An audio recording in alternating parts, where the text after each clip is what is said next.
Laura, do you want to take over? Sure. I will get my presentation going here. Whoops. Can you all see? Yeah, it's small though, Oh, okay. Let's and see. it's yeah, just in the slide viewer mode. Okay.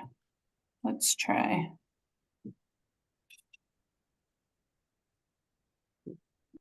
Is that a little better? Yeah. Okay, great.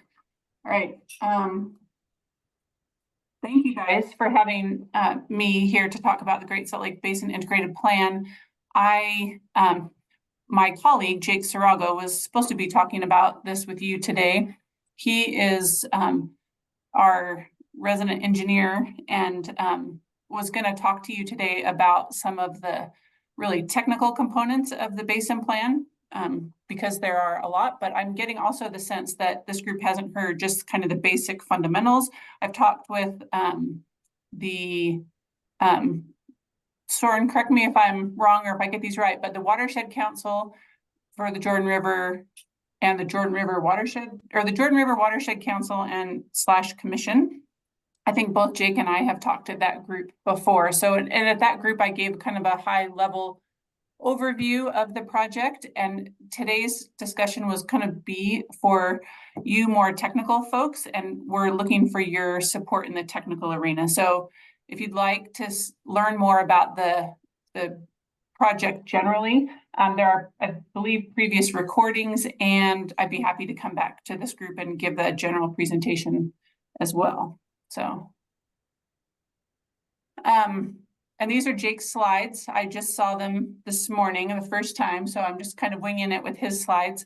So, I introduced myself. I'm the project manager for the entire project. Just to kind of give you a sense of the scope of this project.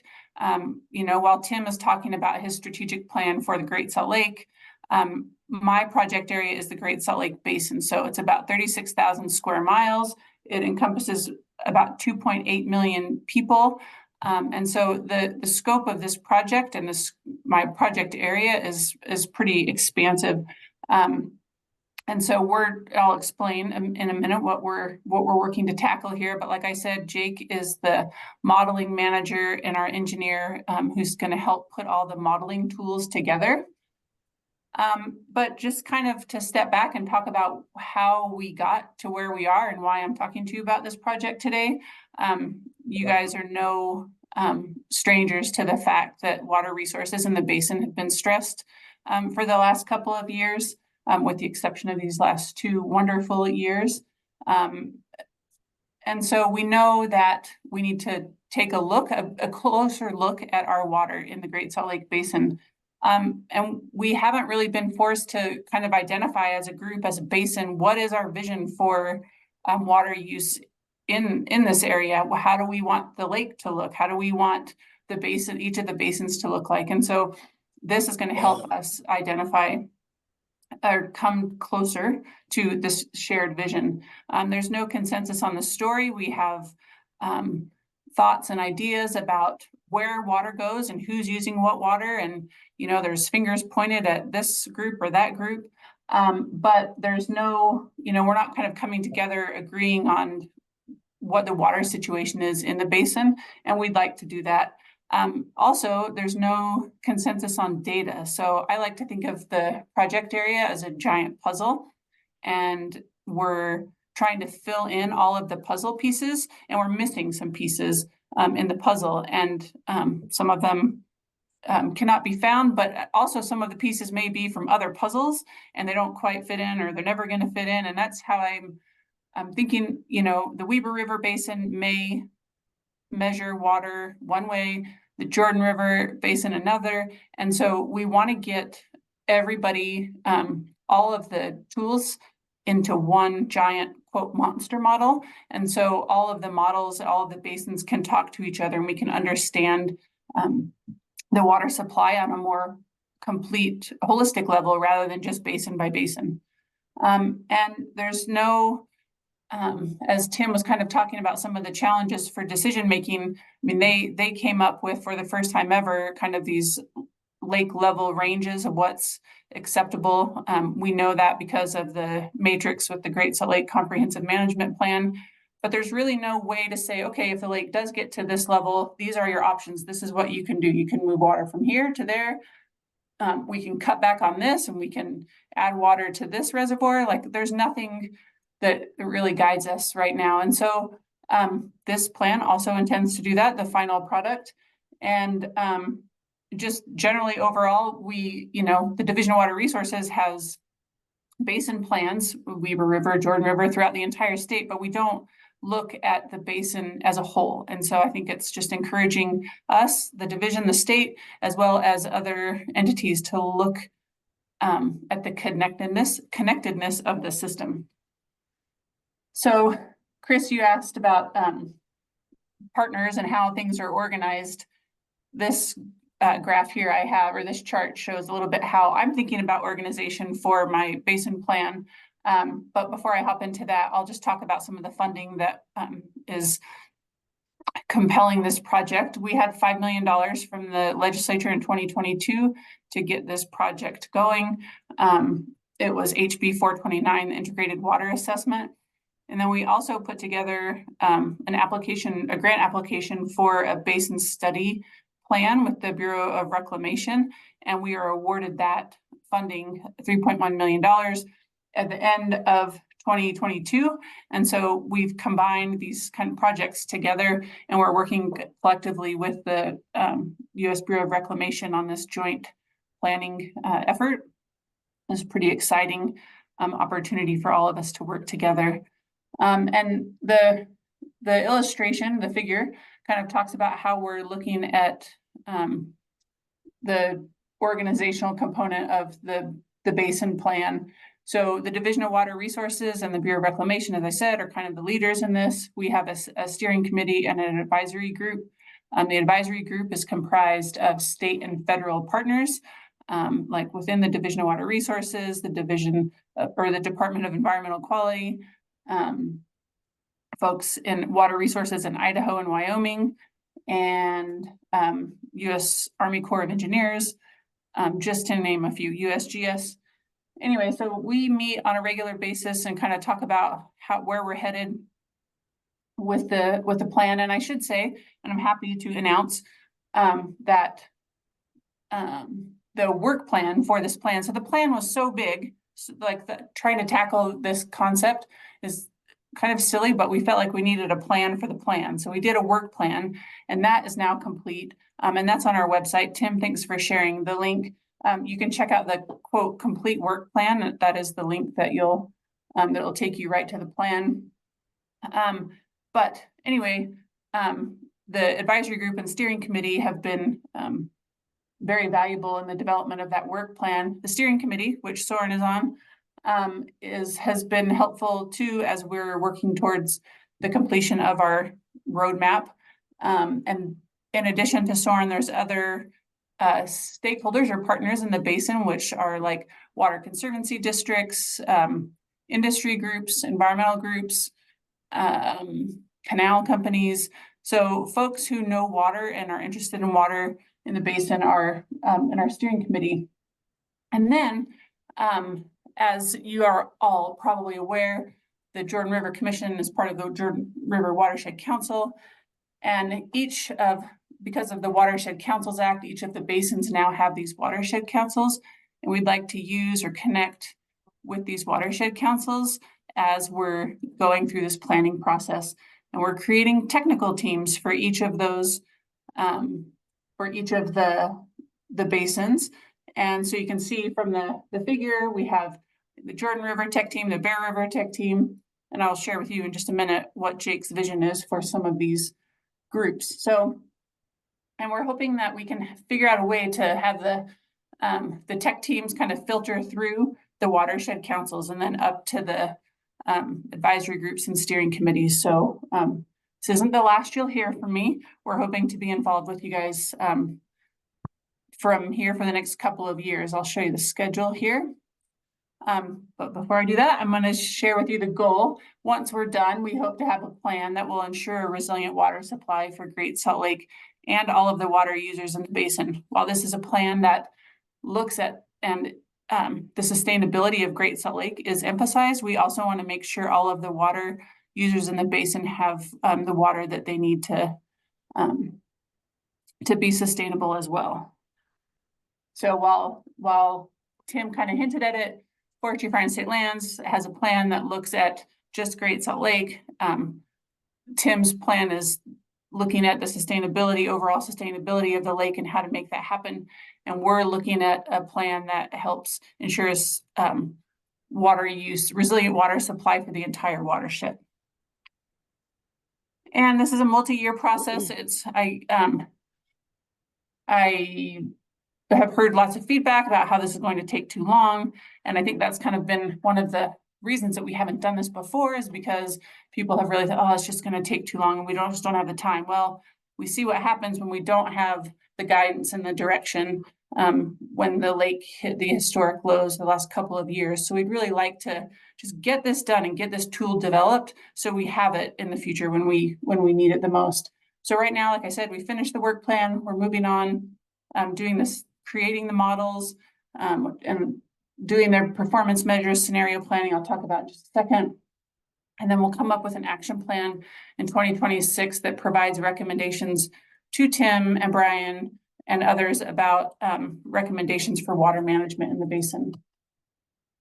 So this is kind of where we're at now with this phase 2 of the plan. We need to start off developing the models, number one. So, and I'll talk about that in just a second.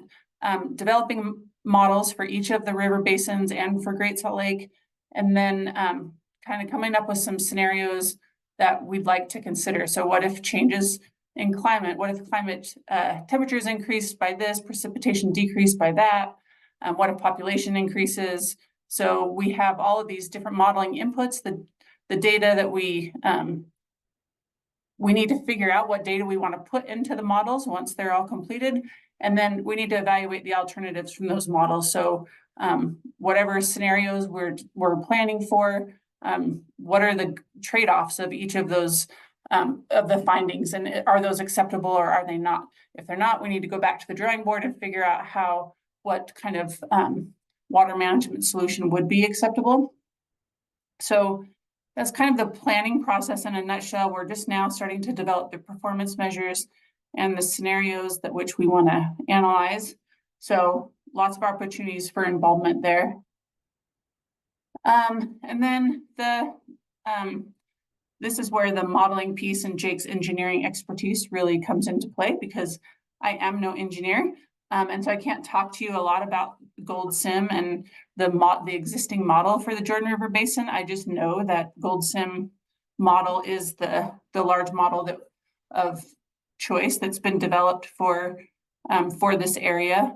And I think it was developed by CH2M Hill with Salt Lake City many years ago. And so it evaluates the impacts of return flows to the stream flow in the Jordan River. And it throws in things like population, gallons per capita per day, and stream flow.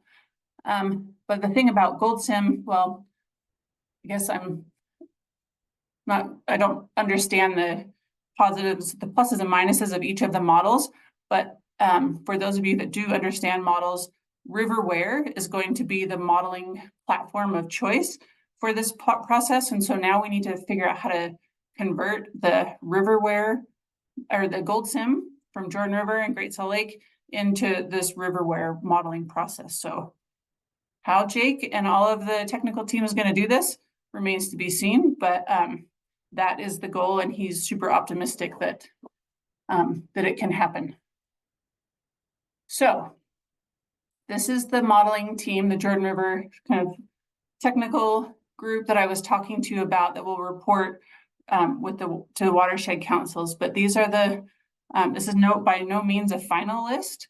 If you have someone who is super interested in modeling, scenario planning, things like that, they're welcome to participate in this. But these are the folks we've identified so far from a range of state and federal entities.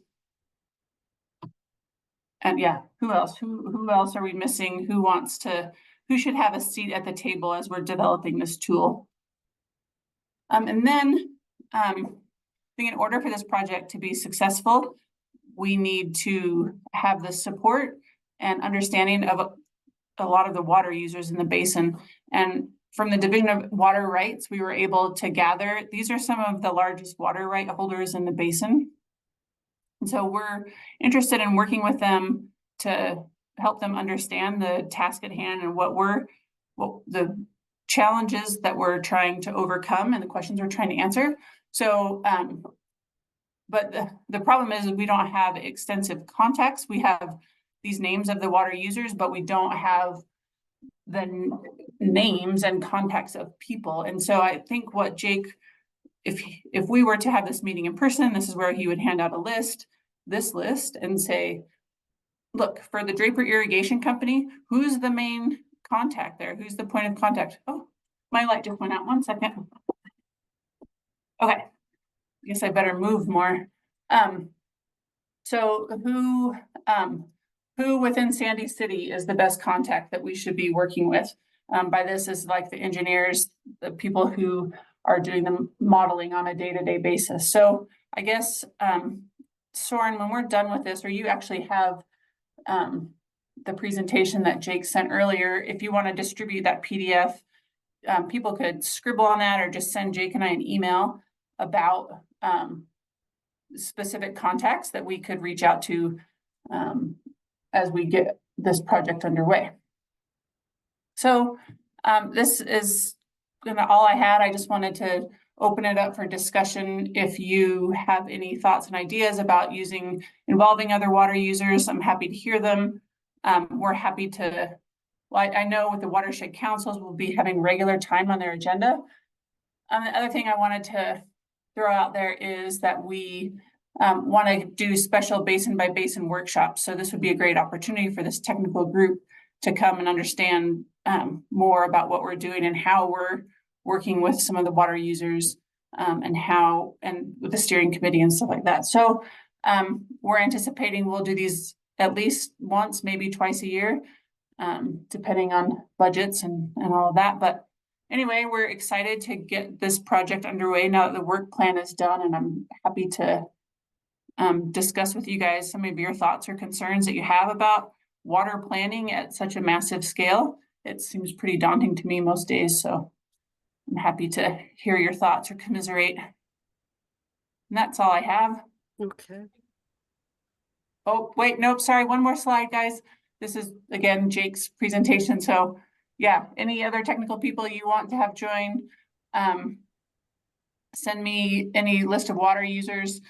We'll come back with other agendas, and then, or we'll come back at a later date at future meetings, and then we'll keep you apprised of some of the workshops in the coming years. So reach out to Jake or I if you have any questions. Okay. Chris, let me just clarify too. The presentation that Laura shared was given 2 weeks ago to the Watershed Council. Laura mentioned that, but I want to make sure it's clear. And so some of the requests were specific for the Watershed Council. But just as a reminder, this advisory body, the Technical Advisory Committee, is advisory both to the governing board and to the Watershed Council. So any ideas that we have that come up in our regular work meetings, which are about quarterly, the Watershed Council meets a little more often, but I just want everybody here to know that we are all, as part of this committee, important advisors to the Watershed Council. And so although that's where more of the interface is going to happen with the Basin Integrated Plan, there's a lot that will come from this committee to help support those efforts. That's super helpful. Thanks for that, Soren. That's a great comment. Great. Yeah, Eric. Okay, Eric, yeah. All right, thank you. Thanks, Laura, for joining. That's really awesome that this work is happening. And I was just wondering, I've heard like in Arizona, especially like around Phoenix, water commoditization is changing the user group, to development from ag, and some water is heard as much as $30,000 an acre foot, I think is what they were saying, was really high cost of water. I mean, is the model going to address the potential for future transfer of water, between user groups? That's one question. And then I also wanted to ask if there are in-stream flow people on the list for the discussion. Well, to answer your first question, I think it would be outside of the scope of this plan to suggest that we're gonna talk about changing water pricing. I think I would leave that to the commissioner's office or others around. We'll be talking mostly about, moving water, not necessarily the price of water. I could be convinced otherwise, but in my mind, I think that's kind of where we're headed, is just water management, not water pricing. And then your second question, in-stream flows. So you're wondering if those people would be involved in the process, is that? Yeah, if there's a Right. representation of like in-stream flows, whether it's Trout Unlimited or DWR, that, as a water moving through systems through, I mean, there are water users and they represent the ecosystem use. Absolutely, yeah. So we have a Great Salt Lake Wetlands group, a technical group, and those groups are represented at their wildlife resources. And they're also on this Jordan River technical team. But yeah, any water right holder would be more than welcome to participate in this process. Okay, thank you. Yeah, Keith Lawrence from DWR came to our watershed council meeting, so I think that's maybe going to be one of his roles because he does deal with a lot of that. And I'll also say that water flows towards money. Thanks. True enough. Yeah. Okay, I've got a question. So one of Ted's early slides mentioned, kind of different stories and things. And, one of the stories is the ag water story and how much ag water, or how much water is used for ag. But one of the things that I'm curious about is if your group will be looking at, and I'm not sure since it's a basin plan, but looking at like what the, kind of impacts and effects of ag water are. Because for example, the thought that I keep seeing every time that I go to irrigated land, irrigated areas, is that, the water is being used to water crops, but it's also supporting an awful lot of ecological services.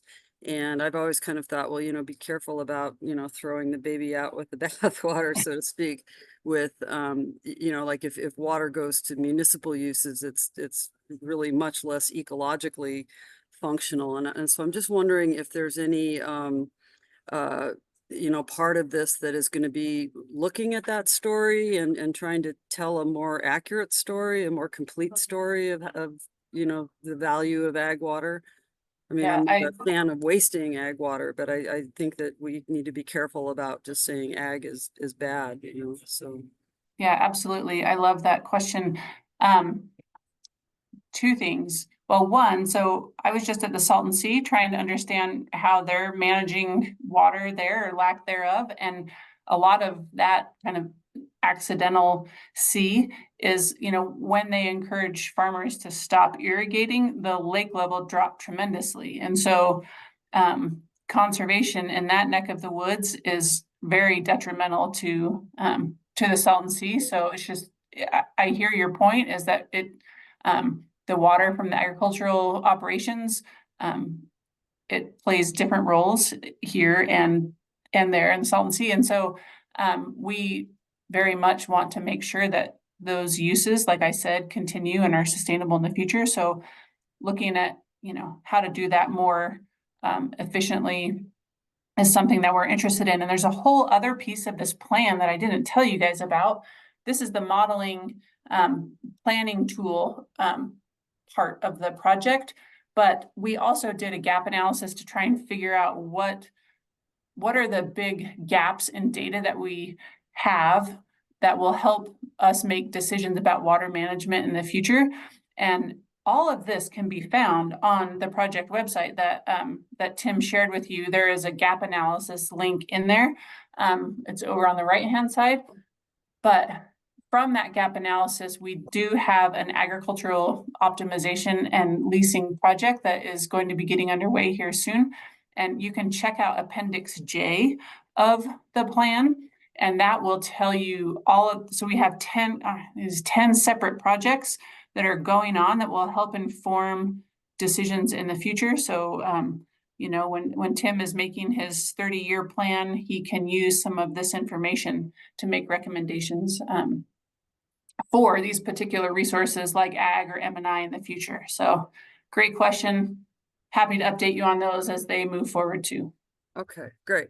Yeah, because I guess, you know, ag optimization is like, yeah, what are the unintended impacts and consequences of that? So, you know, okay. And then I just have one other really quick question is, you know, observation. It seems like this process would be really good for identifying, you know, where there are opportunities for, you know, water purchases or water donations that would have the best impact to the lake. Like, for example, if you donate water way high up in the system, maybe that's not as good as impact as you know, putting it in lower. Or, so is that part of this is kind of identifying the best ways to optimize water management for getting it into the lake? Yeah, I think part of that large water user list that I shared with you is kind of getting at that. Is like that's where we're going to have the biggest bang for our buck, especially lower in the system. And so recommendations on just that, like on just what you said, could come out as a recommendation in the plan. Great. Okay. All right. Well, thanks so much, Laura. This is really Yeah, of great. course. There's so much activity that's been going on. It's almost impossible to keep track of it. So really appreciate you and Tim coming in and helping us get our heads screwed on straight with this. So Yeah, I'm happy to come back for a reality check too. we're As happy time to goes invite on. you. Yeah. Yeah. So, all right. Okay. Is anybody, Soren, you've got a question? Yeah, thanks. And Laura, thank you so much for joining us. I know it was short notice for you, and we just really appreciate your big perspective and broad work on this. One quick thought, and it kind of was triggered with your reference to your recent trip to the Salton Sea, and you know, kind of the agricultural impacts. I'm going to be speaking at the upcoming Salt Lake Issues Forum that Friends of Great Salt Lake's organizing on a topic related to kind of agricultural preservation and kind of broader preservation. We've spent, Eric McCulley particularly, and I and others have spent a fair amount of time over the last year doing a lot of work around riparian corridors. We had a bill that was narrowly didn't pass in the legislature this session, just around planning for healthy riparian corridors so that river systems are healthy, you know, and that deals with buffers and, you know, water quality and just the interface between rapidly developing parts of Utah and Salt Lake and Davis County and how that impacts river corridors.